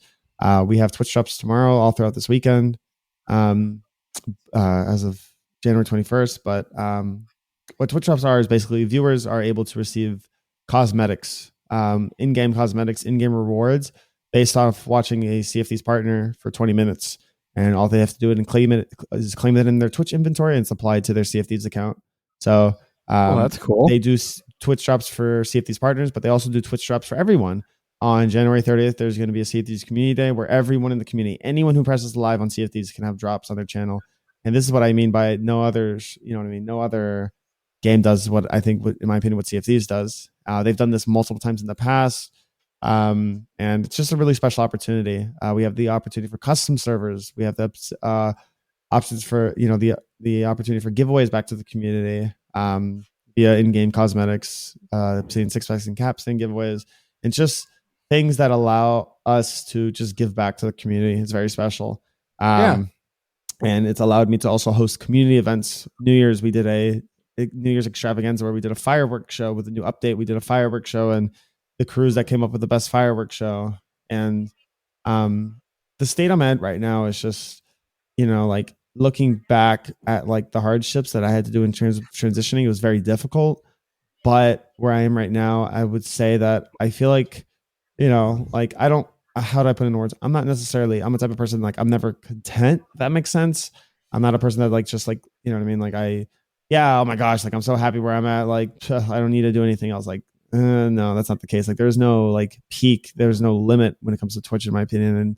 And for me, I feel like, but I will say that I think maybe in a way I did experience like a potential first step forward, from that step backwards, which is very beautiful. but I feel like this is just kind of like just the start of things in terms of what our community is and the amazing family and community we've built. And a lot went into this, man. Like rebranding was huge. I had to leave, unfortunately, as much as I love Star Wars, I had to put myself in a position from a business side of things, like that a rebrand was necessary, like, because as much as I love Ahsoka, I would use that for I have goals to use that down the road for other future Star Wars projects, the art from Venomous and the emotes and everything. I have definitely goals to use that down the road for other future Star Wars projects, but I know if Star Wars wasn't going to be the main source of content for Twitch, I knew I had to do a rebrand. So I I was fortunate enough to be sponsored and partnered with High Score Tees, which is our merchandise company, which allowed us to build a merchandise store, which allowed us to have a full rebrand, web camera, overlays. Yes, what you're wearing, overlays, alerts, logo revamp, rebranding, everything, everything you could possibly imagine. They did banners, everything. They did everything for us. And it was a month process. It was like 3-month process of everything that we wanted to put into it. And I told them, like, that I was born and raised in Miami, Florida. This is like my home. I want to represent that. And everything, if you can see, is the teal and the pink. Those are like my favorite colorways. And reminds me of Grand Theft Auto Vice City. Yeah, exactly. And that was just me, and I wanted to be me. And that's what Twitch always allowed me to do, is just be myself and not someone else or put on a mask, but just to be truly myself and just have the best time ever. And you know what I mean? That was hinted in the branding, the rebranding as well. And just everything all in all over this last, since I've been on here, a year, has just truly been a blessing. And probably, I'll be honest with you, these long, I know you said like the long hours I stream, I'll be just transparent with you. I wake up every day streaming with a smile, and like, I just like look forward to the day, because one thing that sets Sea of Thieves apart from most games is that every day is a different experience. Every single day is different. You will not have 2 days in a row in Sea of Thieves. It's impossible. Every day you meet into new crews, you run into new crews, you have fun fights. We do a lot of PvP, fun fights, everything. And no 2 days are the same. And this is why I love this game so much. And this is why I can go so long every day, because I don't even think about time. I just have fun. I just enjoy myself. I sail with other fellow content creators and friends, and we just laugh and have the best time ever. And I couldn't ask for a better family and to be in this position. It sounds like an amazing just community you have. It's really like heartwarming to hear like that your transition from Battlefront 2 to Sea of Thieves has gone, like, sounds like it's an absolute home run now, I want to ask though, so I know you talked about some of the things that, like, being a partner that you're super happy being a partner with Sea of Thieves, but what is like your day-to-day, what is that like? Is that like your that set up like you're an employee of Rare now, sort of? Like, what is your day-to-day like process as a partner for Rare or for Sea of Thieves like? As a Sea of Thieves partner, we obviously, like, most of this I have to be careful in what I say due to NDA. Yeah, for whatever you can say. But safely. Most of what we do and the opportunity to do is not necessarily employed, but more so representing. Okay. We have one of the opportunities, for example, is, like I said, these Twitch drops. Yeah. Is are things that we could give back to the community, but also for our communities as well. Obsidian 6-pack and capstan giveaways. We have certain giveaways that we can give back to the community every month when a new season comes out. Those are all nice things. Those are all beautiful things. But the things that I love the most, that I think that really stands out, is the fact that we have a say in things.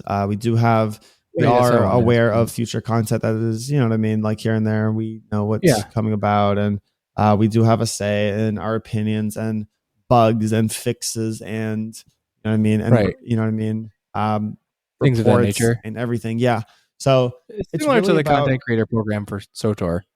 Yeah, and it's really about like just like us being able to keep the game and do anything we can on our ends to have the game, you know what I mean, like in a great state, and provide our opinions and provide our insight and provide everything that we can to make this the best game possible of what it is. And it's the beauty in it, but more so representing Sea of Thieves, representing Rare, and representing Microsoft as well. That's awesome. So what hits me really hard about this conversation is, it was a little while ago, was talked about, is that you lost followers, you lost viewers, you lost Correct. everything. Correct. And the unknown spoken world of Twitch is monetization, right? And when you stream, there is the potential that you can earn money, right? And people get uncomfortable when this is talked about. When you left the Battlefront community, I'm sure as you were losing viewers and followers and everything, the monetization slowed down too. Yes. And so I said this to somebody today, just today. Are you streaming for the viewers of today, or are you streaming for the viewers for 6 months from now? And it is a really hard question to ask yourself, because when things are going good, but you're unhappy, I never thought streaming would be as your mental health would become a factor of it, but it really is. It is. Yeah. 100%. And just from my own, but hearing what you went through, it had to been tough, right? Yeah.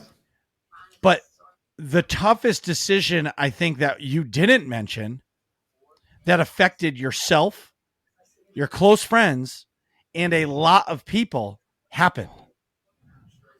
I haven't not asked you about this. So I remember the day you made Sea of Thieves partner, you messaged me. I fucking jumped up and down for you because we talked 2 weeks prior to that, and you're like, I'm just waiting for this. And through that process of becoming a Sea of Thieves partner and all that stuff, some things happened on the back end. And I'm gonna play the narrator to the story. Serp made partner. Serp got his closest 7 friends together and created a Twitch team. It's called Guardians of the Order.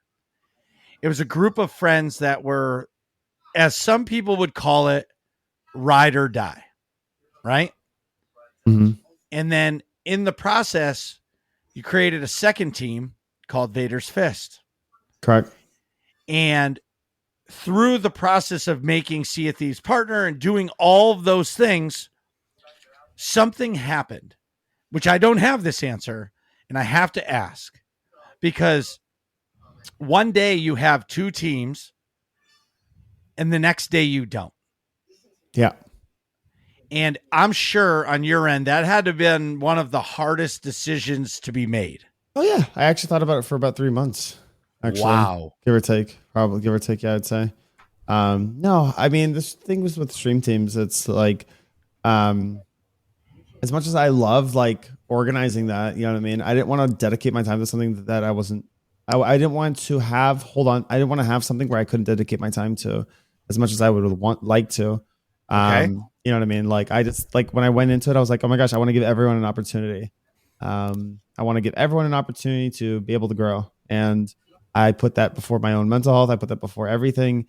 And I'm going to be honest with you, like a lot of the team, unfortunately, it's a sad reality. You know what I mean? People have lives. People have daily lives. Twitch isn't a full-time thing for everyone. You know what I mean? People come and go all the time on Twitch. The majority of that team is currently not streaming as of right now. A lot of the team was inactive. A lot of the team stopped streaming, you know, once COVID kind of like cleared up a little bit. And yes, it's not even close to being well, but at the time it cleared up a lot, you know. Yes, but you know what I mean? There was, you know, for a little bit, like, you know what I mean, people were going back to their daily lives, and you know what I mean, a lot of the team became inactive, unfortunately. So, you know, and I was receiving messages like, you know, not like more so like demands for applications, like, hey, like I applied, where's my answer, blah blah blah blah blah. And that's okay, you know what I mean? But like when you have over 160 applications and you're trying to manage a lot on your own, and that was also during the time that I was trying to work on this rebrand with High Score Tees and everything that was going on in my life, and I was aiming for Sea of Thieves partnership and everything. I just felt like, you know, it was like the right thing to do to you know what I mean? Not give, not put a false hope on something and not put something that I can't dedicate my time to. And if I'm the type of person, if I hold on to something, I want to give my all into it. I'm not going to half-ass it or anything like that. And I knew I could not give us 2 stream teams with over 70 people my all. And Yeah. so I decided to just remove both teams temporarily. You know what I mean? It's not like it's the end. You know what I mean? Like, because you know what I mean. Everyone who was active and everyone who was, you know what I mean. I've developed a lot of close friendships with them through that team, through the 2 teams. But I'm just gonna wait until the right moment is time, and when I'm ready to finally dedicate time to a team, I'll be able to make one on my own terms, just one, and just have fun, and you know what I mean, create some really fun things with it. But like I said, I'm just like the type of person, I don't like holding on to things that's like half, whether that be a relationship or friendship, stream team, anything, game, even, I just like to give my all towards things, and I couldn't give my all towards it. So it's just the most logical thing for myself personally. And, and if, people will, see it as they wish. I just wasn't, just at the time, it just wasn't for me. But, clearly, excuse me. Yeah. Clearly, if you're not able to put in what you need to put in to a team or a stream or a game or anything, clearly it's not good for you, right? Yeah. And I'm sure that weighs on you mentally too. Yes. Like if you know that's something that you have your name on and you can't give it your all to make it a great product or experience or whatever it is, then like that's got to weigh on you. You know what I mean? Yeah. So I can imagine that like residual sort of anxiety or just negativity is got to be, especially with other people sort of like underneath you, if you will, that I can totally understand how that would be a large negative influence on you. You know what I mean? Yeah. Yeah. And I just need to prioritize my mental health in that situation. Yeah, of course. Completely understand. So now, all right. So we got the downside of it out of the way. Now that you're a Sea of Thieves mother trucking partner, right? Right. Kicking ass. You have higher viewer counts than ever before. You are taking Twitch over one stream at a time. What is the goals? Because you say you're never complacent and you never just want to stay still and be happy where you are. So where does the Serp stream community go from here? There's tons of things I want to accomplish for this year. There's actually a lot that I cannot speak of specifically within these next 10 to 12 days that include a lot of events that I have the opportunity to participate in. But I have the goal of YouTube partnership, Streamloots partnership. Wait, can I ask? Oh, wait. Go ahead. What is YouTube partnership and what is Streamloots partnership? So YouTube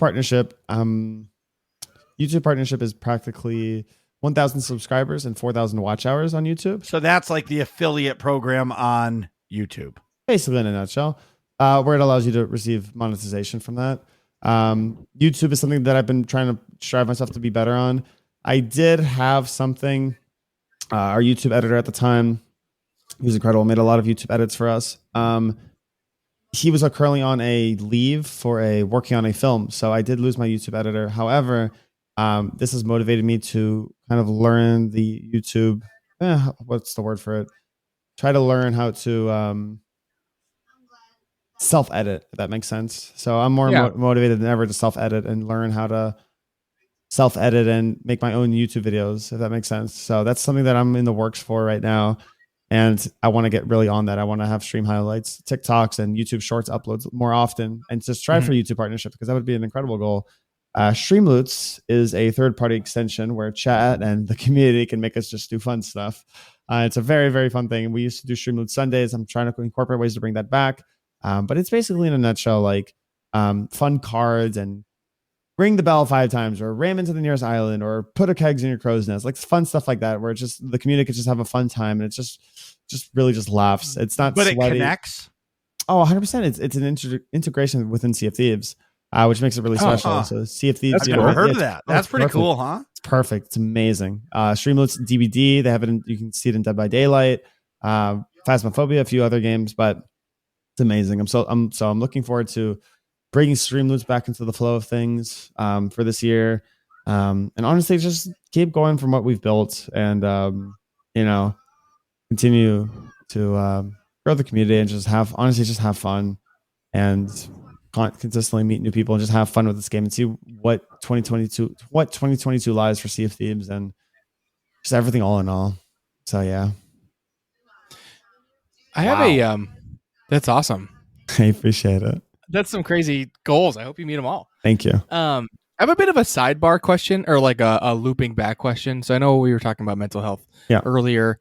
Obviously, streaming, 10-ish average hours a day, almost every single day, takes a big mental health toll. I know for me, I want to ask, what is your like house or a living apartment setup like? So like, I'll give you an example why I'm asking. So for me, I really like having that separation of like work area and sort of fun area. And for my current setup, I don't like. So whenever I work from home, I'm sitting at the desk that I, stream podcasts. That you're sitting at right now. I'm sitting at right now. So like, for example, today, I worked from home today. So I've been sitting in this chair basically all day. Mm-hmm. Like I got, you know what I mean? I was working at this desk on my work laptop that I plug into my, keyboard and mouse and monitor. And then I'll plug everything back into my actual desktop afterwards, like to play a game or whatever. Like I was playing Halo before the podcast, and now I'm, doing the podcast on here. But so for me, my goal, and I had this set up before, I like having a designated workspace outside of my social area. And with you streaming that long, do you have like, is your streaming room separate from like your bedroom and your living room? Like, you know what I mean? What's that setup like for you? So I used to actually have my bedroom, and my streaming room kind of combined. But after Twitch partnership, I said if this actually became something very, very serious for me, which it was since I started, but something, the next step, I told myself I wanted to build a streaming studio. So I built this room. I have this design room here with strictly my setup, and it's just honestly where this is like your office sanctuary. Sort of. Yeah, exactly. So sanctuary. I like that better. And it's cozy, it's comfortable, and honestly, it's allows me to do what I love to do. So yeah, works perfect. But I used to be in a small corner for multiple months, but this is having the designated studio space. room. Yep. Yeah, so it was special. Marcus knows he just moved into his studio. Yeah, so I will say, Nick, I know my little COVID cave is small. Yeah. And it's slowly becoming what it's meant to be. But I'm going to say that losing my office before my son was born, or once he was born, and then being relegated to the corner of a basement, and then buying a new house and being relegated to the corner of a basement, to now having my own space. And as you guys can see, my artwork is back on the wall. Like, this space is mine and only my space. So like, I know when I come in and I close my new door that's not even painted yet. Yeah. It's me. Like, this is me space, and this is all I need for me. Right. And I am much happier coming in this room than I ever was going in the other room. Yeah, and because it was like, it wasn't my space. Yeah, it was it was the kid land shared space. Right. That had that you had your computer stuff in the corner. But it's still shared space. I guess, Nick, for you, and I'm just going to throw you under the bus real quick. Not really, though. But like, if you ever think about that apartment that I told you about, that would give you that. Because you would have an extra bedroom that you don't need to rent out, and that would become your space, your getaway space. So, whether you put this desk in the living room or the dining room next to like your TV couch area, and that's your work from home space. And then the extra bedroom in your apartment becomes your office stream space, like your getaway space. You know what I mean? Right. And you slowly grow into that, because I think you do need that, because you've been talking about that for a while. And I know, like, when you talk about your mental health, you're like, look, I just sat in front of my computer all day. I don't want to sit in this chair all night. Like, even if you just stand up and go in your living room and sit on the couch, it feels good because you're not sitting in that chair that you're sitting in now. Exactly. Same environment. And I did the same thing. Right. I mean, my current plan if I stay where I currently live is like just to put I'd get a different desk and put my work desk in the living room, and then I'd work from home in there. Right. You know what I mean? Because then it's just totally separate room, separate space, and there's plenty of room in there. So, but it would achieve, and then my bedroom can just be the fun zone. You know. And I just want to do a quick shout out to Madrina's Coffee. Okay. So that clip of me when you first got partnered with Madrina's. Yeah. There's a clip of me cracking open a cold brew can and I slam like a 4-second slug of it or even longer.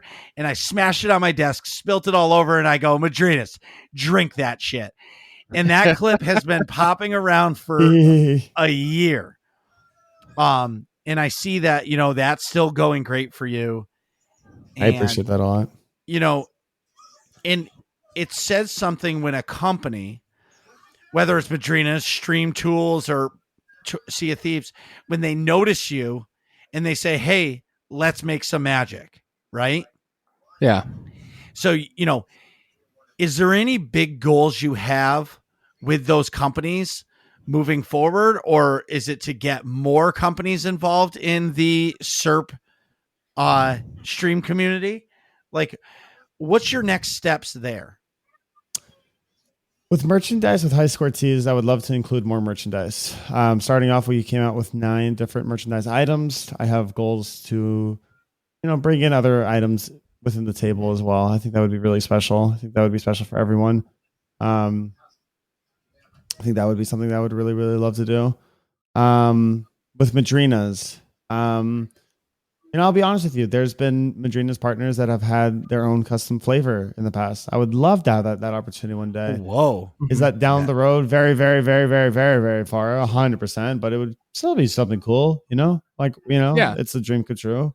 But it's just really honestly, like how do I put it in words? I have dreams of long term, but short term is like, I think about tomorrow and I think about like events like within the month and I go day by day. You know what I mean? I don't really necessarily like get caught up because when I was when I was growing up, I was like, when I was playing basketball for 11 years of my life, I was like NBA, NBA, NBA, NBA, NBA. That's all I thought about. And, I've shifted my mentality to thinking more like ahead, like closer goals, closer, how to put in words, like closer short-term goals for long-term success and long-term dreams, Yeah. So Or incremental goals. Yeah, just take it day by day, honestly. Take it day by day. And but I would love to take Madrina's and what we've built, and there's so many fun things with Madrina's coming up. Like tomorrow, for example, we have 2 new flavors releasing. Oh, that's going to be the most special. It's some really, really cool stuff, and constantly amazing things that Madrina's is doing. The amount of new flavors that they've released within the last few months, the events that we have planned, so many cool things up ahead for Madrina's, and just to be able to represent this company and to be part of like an amazing family which by the way, I'm not just like a partner for them. It's truly like a family. We speak quite often. They come by chat, they hang out. You know what I mean? We communicate extremely well, and it's really part of something special. And that's what I love the most. Like, the outside of Twitch, who I'm representing and who I'm partnered and sponsored with, these are amazing people and amazing companies to represent. You know what I mean? And family is involved in each and every one of them, which is my favorite part. Awesome. What's your favorite flavor of Madrina's? Flavor of Madrina's? The dark chocolate salted caramel by far. It's a new Sea of Thieves. So, I don't know if you knew this. Well, one of the big things that happened, that Sea of Thieves and Madrina's collaborated together on a flavor. Whoa, that's due to you. Yeah, they collaborated on a flavor. Don't quote me on it. It's dark chocolate salted caramel. Dark chocolate salted caramel. You purchase if you purchase the flavor, you will receive an in-game emote within Sea of Thieves called the Coffee emote. There was a bundle package that sold out within just the first day. That included a Madrina's Sea of Thieves shaker. I'm saying that. And which they will bring back this year and restock on that. Shaker. But in terms of, that's probably my favorite flavor, and not just because it's a Sea of Thieves collaboration. Well, maybe just a little, but it's such. I'm not even really biased. I'm not really even the biggest caramel fan. Like, I don't go crazy over caramel, but like with this, oh my gosh, it is so amazing, so amazing. I recommend it for anybody who's a big caramel or dark chocolate fan. Absolutely. I just like coffee. I do too. I just tell everybody that my blood is coffee. Mm-hmm. Yeah, Marcus, you drink the most coffee of anybody I've ever met, basically. But actually, I'll talk. Well, it'll be a conversation for another day. But I do drink too much coffee. Agreed. That's all of us. No, I used to drink too much coffee. no, Like- I drink an excessive amount of coffee. My pre-COVID 2020, like meaning when I got it in April 2020, I was drinking like a venti iced coffee from Starbucks with like 4 shots of espresso in it. Or no, the bigger one, Trenta, every day on my way to work. That's before I go awesome. to the ER. I drink Yeah. like 4 iced coffees and a hot coffee every day, at least. Yeah. It's in my Now I blood. drink like I'm a normal human. I drink like 1 to 2 cups of coffee, depending on if I'm tired or not. I'm Right. lame. Before I would You're like, lame. yeah. Okay, But- Serp, tell everybody how they can get your Madrinas, and tell everybody where they can find you. In terms of Madrinas, if you head over to madrinascoffee.com, you can purchase anything, and at checkout, you can go use our code Serpentzn. That's SERPENTZN for 20% off all products. There has been in the past where we do occasional promotion days for 30% off. Near future, I don't think there's going to be any, but we do have it 20% off full time. And in terms of our Twitch channel, it's twitch.tv/Serpentzn as well. SERPENTZN. And yeah, we stream practically every day, except for every 6 days a week, except for Fridays. And seeing that we want to grow that YouTube channel. What's the YouTube channel? Yeah, what's the YouTube channel? Same as Twitch and everywhere else. I do appreciate right. that a lot. No, let's blow this YouTube up. I appreciate it. Let's blow it up. You guys are the best. What are you guys talking about in here? Find out next episode of Working Class Nerds.